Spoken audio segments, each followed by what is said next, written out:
समाज के एक वर्ग विशेष के लोग को ये कहना था कि ये तालाब हमारा है, सवर्णों का तालाब है, हिंदुओं का तालाब है, इसमें अछूत पानी नहीं पी सकते थे।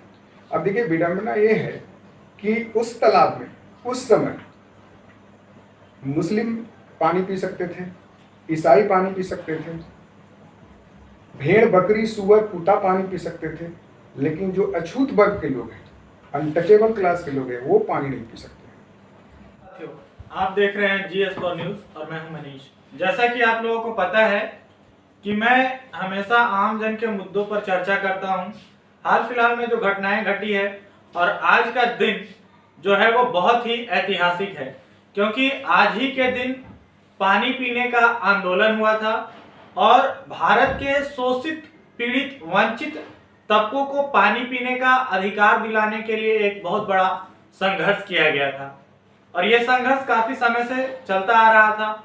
और आज का दिन जिसे महाड़ सत्याग्रह दिवस के रूप में जाना जाता है वो ऐतिहासिक दिन बना।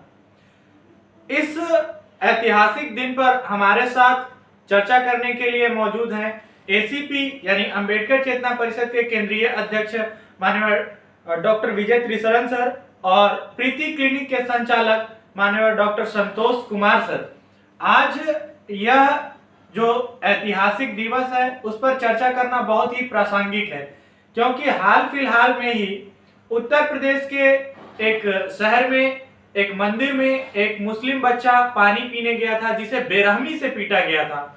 तो इस कार्यक्रम के माध्यम से पानी का जो आंदोलन हुआ है और पानी को लेकर के अब तक क्या संघर्ष हुए हैं उन तमाम सारी घटनाओं पर चर्चा करेंगे। और पानी जो आज हम ब्रांडेड पानी पी रहे हैं, बिसलेरी की एक्वाफिना की जो पानी हम लोग पी रहे हैं, उनके पीछे क्या संघर्ष है, उस संघर्ष की कहानी को आप तक पहुंचाने की कोशिश करूंगा। बहुत बहुत सर आभार प्रकट करते हैं कि आपने हमारे कार्यक्रम के लिए अपना समय निकाला और बहुत बहुत स्वागत करते हैं सर। जी धन्यवाद। सर मेरा आपसे सबसे पहले तो यही सवाल है, चूंकि आप किसी परिचय का मोहताज तो है नहीं, तो मैं सीधा सा सवाल पे ही आता हूँ।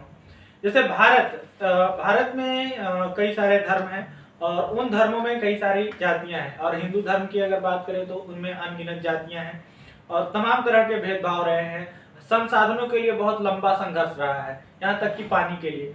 तो सर मैं चाहूंगा कि आज का ये जो ऐतिहासिक दिवस है, महाड़ सत्याग्रह दिवस है, उसमें पानी को लेकर के क्या संघर्ष हुआ था, उससे पहले पूर्व की स्थितियां क्या थी, उस पर थोड़ा बताएं। जी धन्यवाद।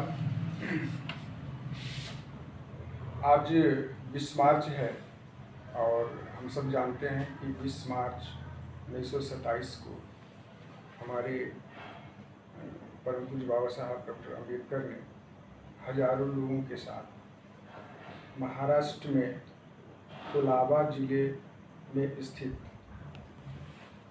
महाड़ में, जिसको चपदार तालाब कहते हैं, वो पानी पी करके पानी पीने के अधिकार के लिए सत्याग्रह किया होता है। हम ऐसे समाज में रहते हैं जहाँ हमें तब और आज भी सार्वजनिक स्थानों पर एक जाति विशेष के लोगों को जाना मना है।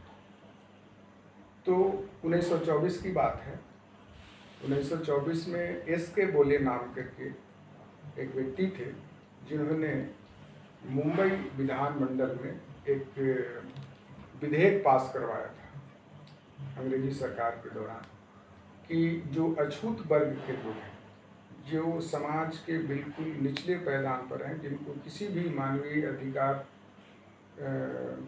प्राप्त नहीं है, ऐसे व्यक्ति को सार्वजनिक स्थानों पर, जैसे स्कूल हुआ, तालाब हुआ, अस्पताल हुआ या और भी जो सराय घर हुआ, कुआं हुआ, पनघट हुआ, तालाब हुआ, ऐसे जगहों पर जाने का अधिकार दिया जाए। तो इसके बोले के प्रयास से मुंबई विधानमंडल में ये प्रस्ताव पारित हुआ कि अछूत वर्ग के लोगों को सार्वजनिक स्थानों पर जाने का और सार्वजनिक स्थानों पर के चीज़ों के उपभोग करने का अधिकार दिया जाए। इस संबंध प्रस्ताव पास। तो जो महानगर पालिका है उसने एक आदेश निकाला और जो अछूत वर्ग के लोग हैं, जो दलित वर्ग के लोग हैं, उनको तालाब में पानी पीने का कानूनी अधिकार मिल गया। कानूनी अधिकार तो मिला था, लेकिन सामाजिक अधिकार नहीं मिला था। समाज के एक वर्ग विशेष के लोग को ये कहना था कि ये तालाब हमारा है, सवर्णों का तालाब है, हिंदुओं का तालाब है, इसमें अछूत पानी नहीं पी सकते थे। अब देखिए, विडंबना ये है कि उस तालाब में उस समय मुस्लिम पानी पी सकते थे, ईसाई पानी पी सकते थे, भेड़ बकरी सुअर कुत्ता पानी पी सकते थे, लेकिन जो अछूत वर्ग के लोग हैं, अनटचेबल क्लास के लोग हैं, वो पानी नहीं पी सकते। और जबकि कानूनी रूप से उसमें पानी पीने का अधिकार इन वर्गों को प्राप्त था, इसलिए बाबा साहब ने एक प्रोग्रामिंग किया, योजना बनाया कि जब हमें कानूनी रूप से अधिकार प्राप्त है तो हम उस तालाब में पानी पीने का सत्याग्रह करेंगे, शांतिपूर्ण सत्याग्रह करेंगे। 2 दिन 19 और 20 मार्च 1927 2 दिन कार्यक्रम हुआ था और उसमें लगभग 5000 लोग शामिल थे। तो बाबा साहब ने 20 मार्च को 5000 लोगों के साथ चौकदार तालाब में प्रवेश करके पानी पिए। उनके साथ उनका कुत्ता भी था और सबसे पहले वही पानी पिया था। अच्छा। इसके बाद बाबा साहब ने पानी पिया अंगुली से और इसके बाद सारे लोग पानी पिए। तो ये पानी पीने का जो सत्याग्रह है, आंदोलन है, वो बाबा साहब ने शुरुआत किया। एक सांकेतिक आंदोलन था। अब जब बाबा साहब के नेतृत्व में बहुत सारे लोगों ने पानी पिया और पानी पी के सभा किया, तो इसके बाद उसके आसपास के जितने भी सवर्ण समाज के लोग हैं, वे सारे लोग संगठित रूप से एक मत से, जो 5000 की भीड़ जुटी हुई थी, कोई खाना बना रहा था, कोई खा रहा था, कोई जाने की तैयारी कर रहा था, सब पर अचानक अटैक कर दिया और सबको चोट लगी। बाबा साहब को भी चोट लगी, लेकिन बाबा साहब शांति प्रिय व्यक्ति थी, बुद्धिस्ट थे। वो शांति के उपदेशों में विश्वास करते थे, इसलिए अपने आदमियों को संयम बरतने का उन्होंने आह्वान किया। तो कानूनी रूप से अधिकार प्राप्त था तालाब में पानी पीने का, लेकिन सवर्ण समाज उसमें पानी पीने का अधिकार नहीं दिया। इसलिए बाबा साहब को सत्याग्रह करना पड़ा और सत्याग्रह करने के बाद भी उनको इस हिंसा का शिकार होना पड़ेगा। चूँकि बाबा साहब एक बहुत बड़े वकील थे, बैरिस्टर थे, तो उन्होंने इसका कानूनी लड़ाई शुरू किया। मुंबई हाई कोर्ट में मामला दायर किया और 10 साल कानूनी लड़ाई लड़ा।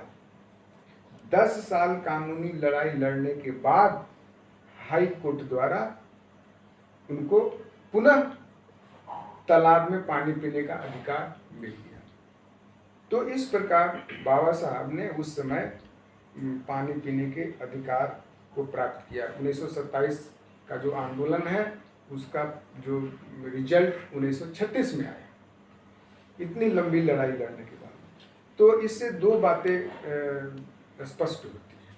पहली ये बात यह है कि हमें जिस चीज़ का अधिकार प्राप्त है, उस पर अगर कोई रोक लगाता है तो उसके पाने के लिए संघर्ष करना चाहिए। और दूसरी बात कि ये जो बाबा साहब के तालाब में पानी पीने का जो आंदोलन था, ये सिर्फ पानी पीने का आंदोलन नहीं था, बल्कि यह तत्कालीन सामाजिक व्यवस्था पर एक जबरदस्त प्रहार था। आप सोच सकते हैं कि तालाब में पानी पीने का अधिकार क्यों नहीं था?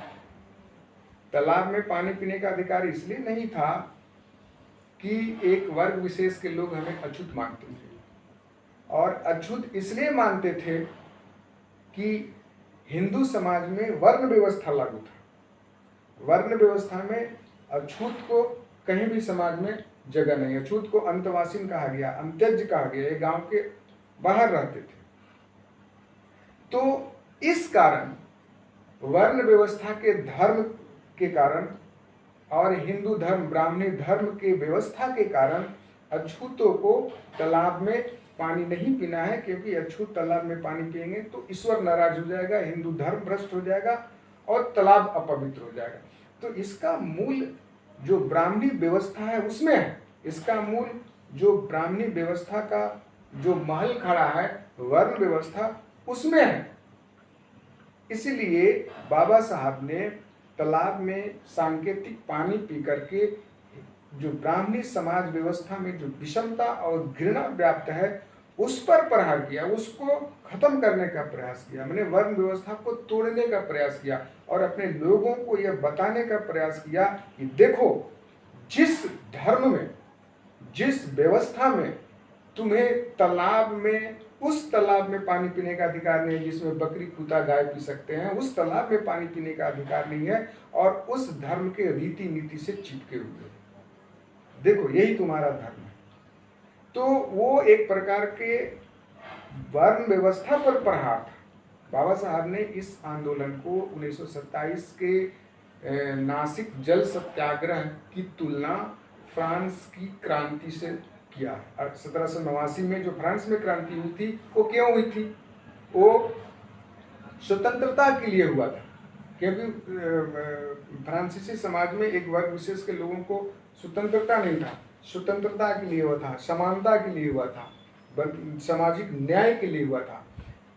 तो इसी तरह से बाबा साहब का जो आंदोलन था वो स्वतंत्रता के लिए होता है कि हम फ्रीडम है, हम तालाब में पानी पिए, हम तालाब में पानी नहीं पिए, ये हमारी स्वतंत्रता है। और समानता के लिए, अगर तुम हिंदू हो और हम हिंदू हैं तो तुम्हारा जो अधिकार है वो मेरा भी अधिकार होगा।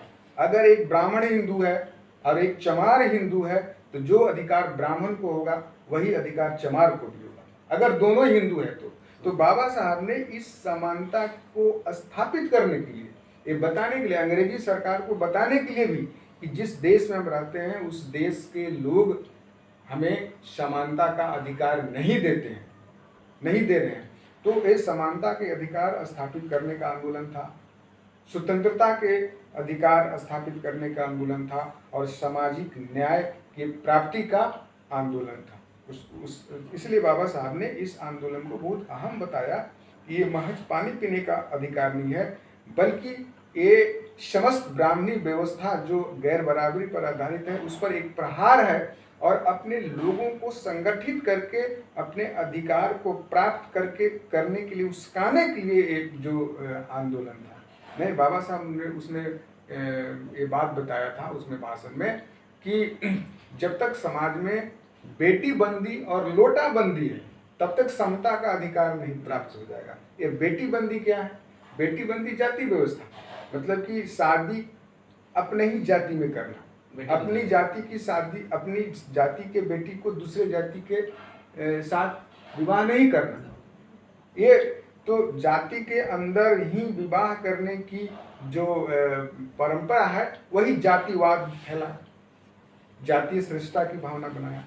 और लोटाबंदी का मतलब होता है एक साथ बैठ के खाने का, मतलब कि आप अछूत हैं, आप नीच हैं तो सवर्णों के साथ बैठकर नहीं खाते हैं। आज भी समाज में प्रचलित है, पांच व्यवस्था में, गाँव में जो शेड्यूल कास्ट के लोगों को पांच में नहीं खिलाया जाता है। तो दो चीजें थी, एक बेटी बंदी और एक लोटा बंदी। समाज में विषमता का यही मूल है। जिस दिन ये बेटी बंदी खत्म होगा, यानी जो जाति व्यवस्था टूटेगी और अंतर जातीय विवाह शुरू होगा, और जिस दिन एक साथ पांच में बैठकर खाने की जो व्यवस्था होगी उस दिन जो है समता का अधिकार मिलेगा। इसलिए बाबा साहब ने एनिहिलेशन ऑफ कास्ट में लिखा था कि जो है से इंटर कास्ट मैरिज और इंटर डाइनिंग, जाति को तोड़ने का यही एक मार्ग उपाय है। तो इंटर डाइनिंग और इंटर कास्ट मैरिज तभी होगा जब हम उस जाति व्यवस्था के मूल को ध्वस्त करेंगे, और जाति व्यवस्था का मूल है ब्राह्मी शास्त्र, वही सिखाता है लोगों को जाति करना। तो महाड़ का जो आंदोलन था, जो 20 मार्च 1927 को बाबा साहब ने जो जल पीकर के सांकेतिक क्रांति किया था, वो महज जल पीने का अधिकार नहीं था, बल्कि समाज में समता का अधिकार स्थापित करने का अधिकार था, और ब्राह्मणी व्यवस्था और वर्ण व्यवस्था को ध्वस्त करने का एक आयोजन था। जैसे सर उस समय पानी के लिए आंदोलन हुआ, अब बाबा साहब के साथ हिंसा भी हुआ, तो उस समय सर अंग्रेजों की क्या भूमिका थी उस आंदोलन के प्रति? अंग्रेज हमारे देश में राज कर रहे थे, उनको भारत में दीर्घ काल तक राज करना था। तो जो समाज के विशेषाधिकार प्राप्त वर्ग थे उनको तो उनको विश्वास में लेना है। हालांकि अंग्रेज जो है से छूतों के लिए बहुत काम किया, स्कूल खोला, सेना में भर्ती करवाया, लेकिन फिर भी चूंकि भारत में उनको राज करना था तो जो उस समय के जो विशेषाधिकार प्राप्त व्यक्ति थे उनको भी विश्वास में लेना था। इसलिए अंग्रेज कभी कभी उनके भी आकर के जाल में फंस करके छूतों के विरुद्ध निर्णय लेते थे। जैसे कि 1891-92 में के पहले अछूतों के विद्यार्थियों को अछूतों को सेना में लिया जाता था, लेकिन लॉर्ड किचेनर ने जो उस समय के सवर्ण थे उनके बहकावे में आकर के अछूतों को सेना में लेकर के लेना बंद कर दिया। तो बाबा साहब इसके लिए भी आंदोलन किए थे। तो अंग्रेजों की भूमिका जो थी वो इस प्रकार थी कि हम इनको भी समता का अधिकार दे, लेकिन जो समाज के विशेषाधिकार जो वर्ग हैं उनको रुष्ट न करें। ये उनकी डिप्लोमेसी। जैसे सर अब सर संतोष सर हम आपके पास आना चाहेंगे। जैसे उस समय जब कम्युनिकेशन का कोई साधन नहीं था, जैसे आज के समय में संचार का बहुत बड़ा साधन उपलब्ध है बहुत आसान तरीके से, जैसे व्हाट्सएप के माध्यम से, फेसबुक के माध्यम से। लेकिन उस समय जब बाबा साहब या हमारे और भी पूर्वज आंदोलन कर रहे थे पानी पीने के लिए या और भी मौलिक सुविधाओं के लिए, जो कि प्राकृतिक संसाधन था जो सबों के लिए था, प्रकृति ने सबों के लिए दिया था, और फिर भी एक वर्ग विशेष को पानी जैसा आवश्यक चीज नहीं पीने दिया जाता था, तो उसको लेकर के एक बड़ा आंदोलन खड़ा करने के लिए बाबा साहब ने जो लोगों के बीच जो संपर्क साधने का प्रयास किया और काफी सारे लोगों को एकजुट किया। लेकिन आज के समय में आप शायद ये महसूस करते होंगे कि अनुसूचित जाति हो या अन्य पिछड़ा वर्ग हो या फिर माइनॉरिटीज हो, उनके साथ आज की जो समस्याएं हैं, ऐसा क्या कारण रह रहा है कि बहुत बड़ी संख्या में एक साथ खास करके युवा पीढ़ी नहीं आ पा रहा है, जबकि संचार के साधन है? तो ऐसा कौन सा कारण रह जा रहा है कि युवा पीढ़ी जो है कि अपने खिलाफ जो अन्याय हो रहे हैं उसके साथ जम के मुकाबला नहीं कर पा रहा है? इसके साथ भी युवा पीढ़ी के जो एक साथ नहीं होने के कारण भी उसके साथ भी कहीं ना कहीं जात पात का दोष है, जातीय व्यवस्था, वर्ण व्यवस्था का भी इसके पीछे कारण है। इसके चलते आगे नहीं आ पा रहा है। शिक्षा का स्तर देखा जाए तो जो भी शिक्षित हो रहे हैं हमारे समाज के लोग इस मूवमेंट से भी दूर हो रहे हैं। यहाँ तक कि हो सकता है कि हम उनके तक समझाने में सफल नहीं हो पा रहे हैं। इसके पीछे कहीं ना कहीं मेरा भी दोष है, मेरा भी कमी है कि हम अपने मूवमेंट के मिशन के बारे में लोग नहीं बता सक रहे हैं। अच्छा सर, जैसे मैं आपसे जानना चाहूँगा सर कि आज के समय में इतनी सारी समस्याएं हैं, सोशल मीडिया के माध्यम से काफ़ी तेज़ी से युवा जुट भी रहे हैं, लोग चीज़ों को जान भी रहे हैं। अब जानने के बाद भी ऐसी क्या मजबूरी है कि अम्बेडकर विचारधारा के साथ खड़ा होकर के मजबूती से अपने अधिकारों के लिए संघर्ष नहीं कर पा रहे? देखिए, एक समान शिक्षा, विद्यालय की शिक्षा और डिग्री अलग बात है, और एक जो परिवार और परिवेश की जो शिक्षा है वो अलग बात है। बाबा साहब द्वारा जो संविधान लिखा गया और उस संविधान में जो हमें अधिकार मिला और उस अधिकार से जो हम उच्च पद पर आए, तो हम अपने बच्चों को उस तरह से तैयार नहीं कर पा रहे हैं जिस तरह से जो हमारे जो विरोधी हैं उस तैयार करते हैं। एक बाबा साहब ने एक बड़ा उदाहरण दिया है कि एक ब्राह्मणी समाज की महिला जब गर्भवती होती है तो उसका ध्यान सुप्रीम कोर्ट के जज की कुर्सी पर होता है। देखिए, मेंटेलिटी का कितना अंतर होता है। और जब एक भंडी समाज की महिला जब गर्भवती होती है तो उसका ध्यान म्यूनसिपैलिटी पर सफाई कर्मी के झाड़ू लगाने वाले पोस्ट पर होती है। ये मेंटेलिटी। तो ये बात उन्होंने तब कही थी जब भारत का संविधान नहीं था।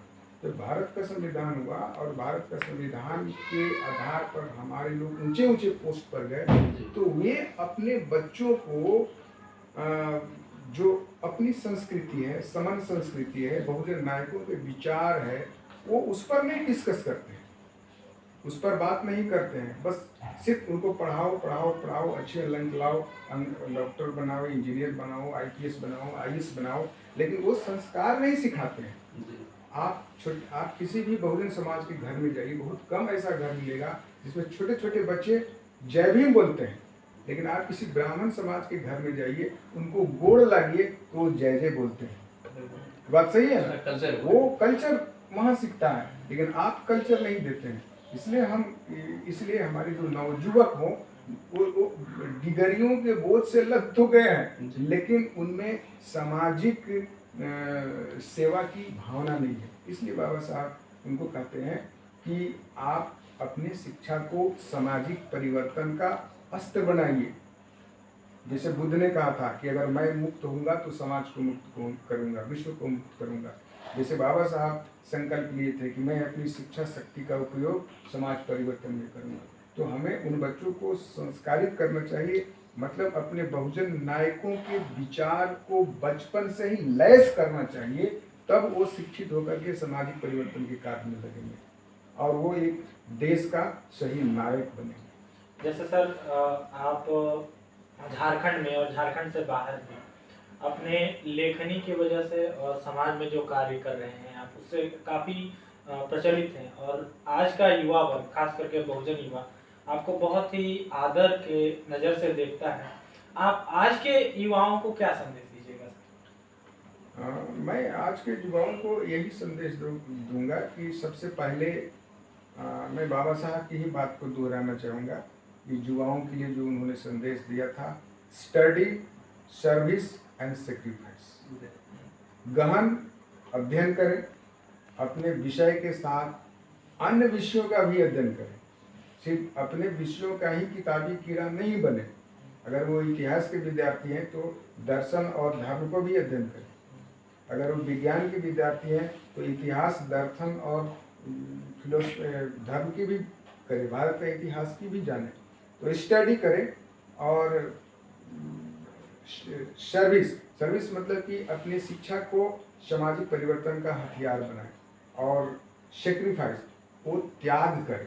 जब वो कमाने लगे तो अपने टाइम, टैलेंट और मनी से समाज में वो समाज को समृद्ध करें और अपने आप को ये सिद्ध करें कि हम किसी से कम नहीं हैं। आज जो दलित समाज का जो विद्यार्थी है वो टैलेंट भी है, तो जानते ही कि ये दलित है, उसकी आधा टैलेंट कम हो जाती है दूसरों के सामने, तो वो सिद्ध करे वो सिद्ध करे कि वो दूसरे से टैलेंट है।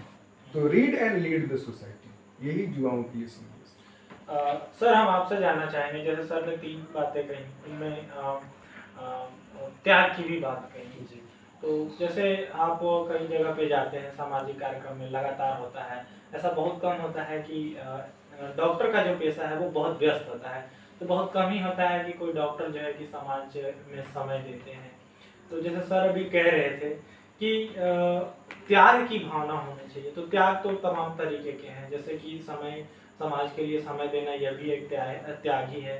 समाज के लिए कुछ भी आदमी करता है तो त्याग में ही वो आता है। लेकिन जैसे जब हम बाबा साहब की बात करते हैं तो पे बैक टू सोसाइटी का भी मामला आता है, जिसमें समाज को 20वां हिस्सा दान देने की बात कही गई है, और इस बात की चर्चा जो है कि मंचों पर बहुत खूब होती है, जोर जोर से लोग चिल्ला चिल्ला के कहते हैं। लेकिन सामाजिक जीवन में जब हम आते हैं तो हम देखते हैं कि आस पड़ोस में ही, हमारे ही आस पड़ोस में जो है कि कोई बच्चा किताबों के लिए तरस रहा होता है, कोई बच्चा जो है कि बेरोजगार है, स्टार्टअप के लिए तरस रहा होता है, तमाम तरह की समस्याएं होती हैं जो छोटा छोटा मदद से उसका समाधान किया जा सकता है। लेकिन मैं देखता हूँ कि वहीं आसपास में जो है कि पे बैक टू सोसाइटी का नारा लगाने वाले लोग होते हैं, लेकिन बगल वाला बच्चा परेशान है। तो ऐसा क्या होता है कि इतने नारेबाजी के बाद, इतने बयानबाजी के बाद भी लोग अपने ही पड़ोसी का मदद नहीं कर पाते, ऐसा कैसे होता है? इसका पीछे भी रीजन है कि आदमी उसके जो भी त्याग की भावना उसमें नहीं है। जो आदमी पे बैक टू सोसाइटी की बात करता है या हम करते हैं, बात तो करते हैं लेकिन उसके तरफ हम नहीं मुड़ते हैं। हमें भी वहाँ हिस्सा दान करना चाहिए, जो हमें आस पड़ोस के बच्चे हैं उनको भी सहयोग करना चाहिए। और वो तभी होगा जब हमारे अंदर त्याग होगा। जब तक त्याग नहीं होगा तब तक नहीं हो सकता। आज के समय में सर, आप जो लोग सामाजिक कार्यकर्ता होते हैं और जो इस तरह की बातें कहते हैं, उनको आप क्या संदेश देना चाहिएगा? क्योंकि युवाओं का संदेश तो सर दे चुके हैं, आप सर वैसे लोगों के बारे में बताएं जो इस तरह की बात कहते हैं। सर ने जो बताया बिल्कुल सत्य बातें हैं। हम भी यही कहेंगे लोग को कि आदमी को जो भी पाठन की क्रिया है उसमें करे, और शिक्षा से भी हट करके भी धर्म हो गया या बहुत सारी किताबें हैं जो पढ़ना चाहिए, और पढ़ने के बाद भी लोग को अपने स्तर से लोगों को भी संदेश देना चाहिए।